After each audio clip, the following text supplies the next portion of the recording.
ମାନେ ଏମିତି ବି ଲେଖା ହେଇଛି ହେଲା କି ରାହୁଲ ତାଙ୍କ ସହିତ ରାତି ଗୋଟେରେ ଡଟ୍ ଡଟ୍ ଡଟ୍।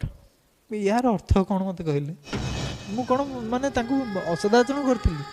ମୁଁ କ'ଣ ତାଙ୍କୁ ମାରି ଦେଇଥିଲି? ଜଣଙ୍କର ଭଲ ଚାହିଁବା କ'ଣ ଖରାପ? ମାନେ ୟା ପରେ ଏମିତି ନ ହଉ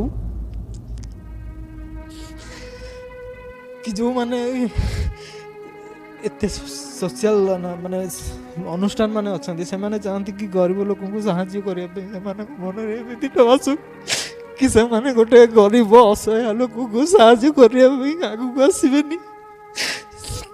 ସେମାନଙ୍କ ମନରେ ବି ଏଇ ଘଟଣା ପରଠୁ ଭାବିବେ କି ସେମାନେ ବି ୟା ସହିତ ରାତି ଗୋଟେରେ ଡଟ୍ ଡଟ୍ ଡଟ୍ କିଛି କରୁନାହାନ୍ତି। ତ ଦୟାକରି ଏଇ ଯୋଉ ରାତି ଗୋଟେରେ ଡଟ୍ ଡଟ୍ ମୁଁ କ'ଣ କରିଛି ଭାଇ? ମୋର ଦୋଷ କ'ଣ? ମୁଁ ମରିଗଲେ କ'ଣ ଆପଣ ଖୁସି ହେବେ?